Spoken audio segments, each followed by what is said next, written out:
as I depart from the barber shop.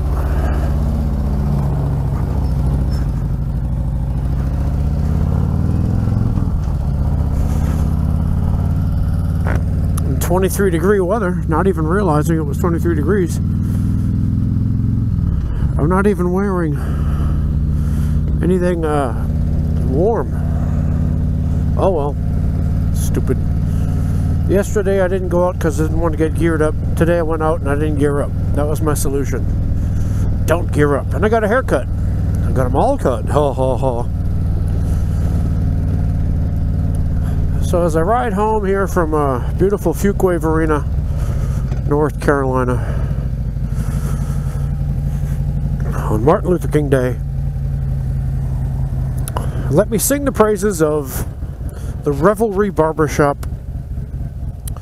They've only been up 3 weeks and they're awesome. I got something called the hipster haircut. I'll put a picture in so you can laugh at my fat face. The older I get, the more I look just like my dad when I first remember him, because he was around this age when I was like 10, 12, you know, so I have very clear memories of what he looked like.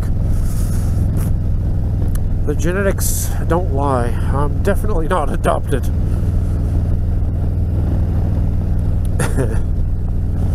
And if I ever want to freak myself out, I just make a Dave face.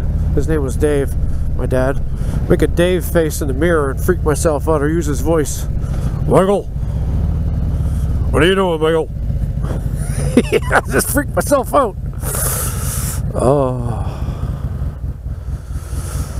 Okay, so today, or this video, my topic shall be inspired by Orvis 128. So thank you, Orvis, for this. You asked me about how I got into teaching, and I've done this video in the past, but it was a long time ago. And just like with all my videos, do you really want to go 300 videos in to find out what I said? And I didn't even have 1080p at the time. So, my story. Well, when I was in elementary school and high school and all that, I didn't care about school at all. I didn't even really know why I was going. I just went because that's what you did. My grades weren't that good because I didn't really care. Nobody really ever inspired me. The teachers kind of were going through the motions. And so I, you know, just kind of went through. And I had a job, I had a girlfriend. I had things going, so I wasn't really that concerned. I was a teenager. No, I didn't really know what the future held. Hell, back then we all thought we were going to die in a nuclear war any day, so anyway. I had a girlfriend and I went to Paris because her daddy was in Paris. That's where he lived, and she said, hey, next summer come to Paris with me, so I did. Freaked everybody out. Nobody thought I would do it. I worked and saved my own money and made it to Paris, and then she broke up with me. It wasn't really a breakup. She considered me a friend that you have sex with, and I considered her my girlfriend, the love of my life. So that was a huge disappointment, I guess you could say. Surprise. So I was in Paris all brokenhearted, feeling sorry for myself.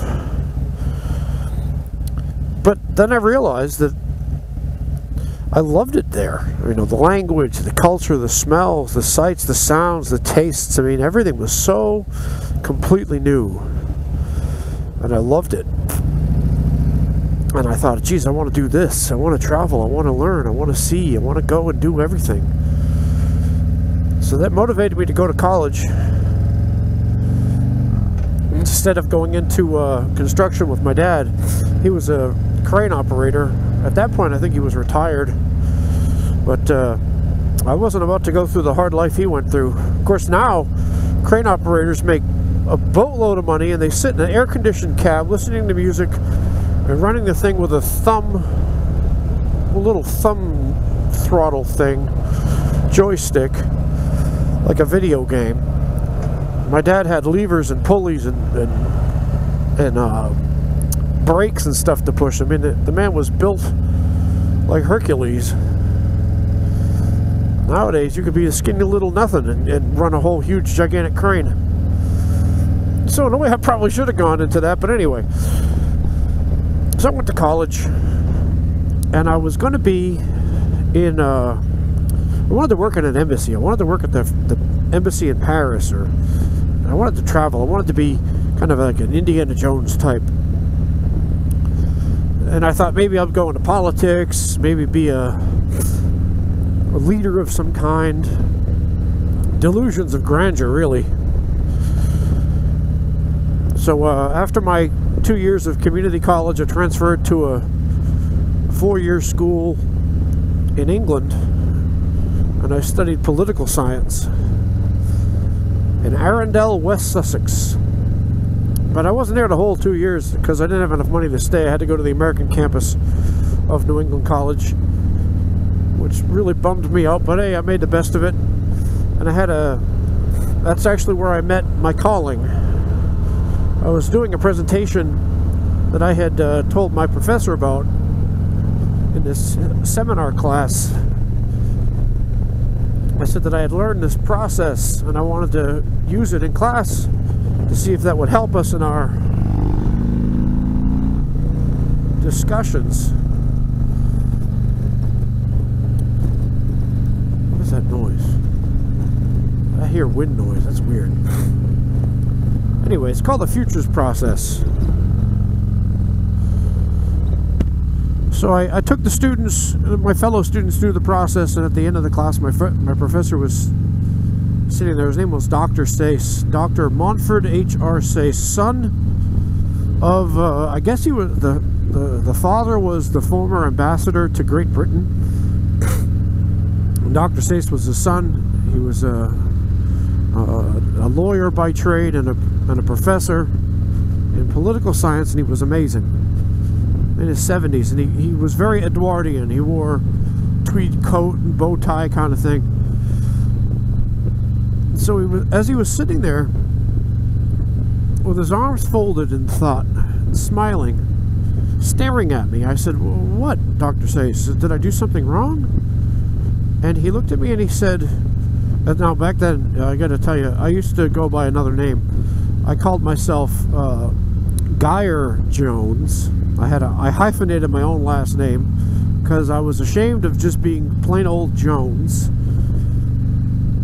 which was, you know, arrogance on my part, trying to saucy up my name or whatever. So he said, "Mr. Geyer Jones, do you know that you're a born teacher?" And it was like somebody reached into my soul and pulled out an essential truth and showed it to me. Like some giant Buddha bell was being clanged inside my soul. It rang all the way to the center of me. And I knew he was right. And at the same time, in that period of time, I was kind of grappling with the fact that the people I was with in this field of political science, a lot of them came from money. So they could do the internships with the embassies, and they could be the pages for the congressmen and live with no money because their parents would support them. I didn't have that. I couldn't go away to conferences and make a name for myself in Tokyo because I had no money. And I noticed that a lot of them were all kind of stupid, and yet they were kind of self-aggrandizing, and here I was working hard and people were saying I wasn't doing anything. It was a very dirty, backstabby kind of thing, and I didn't want to be part of that. I was trying to help people. I was trying to understand issues in an intellectual way and see if we could make any kind of change that would be lasting and important. And these people just wanted their name in a book, or they just wanted their recognition and awards and whatever. So I think they had the real delusions of grandeur.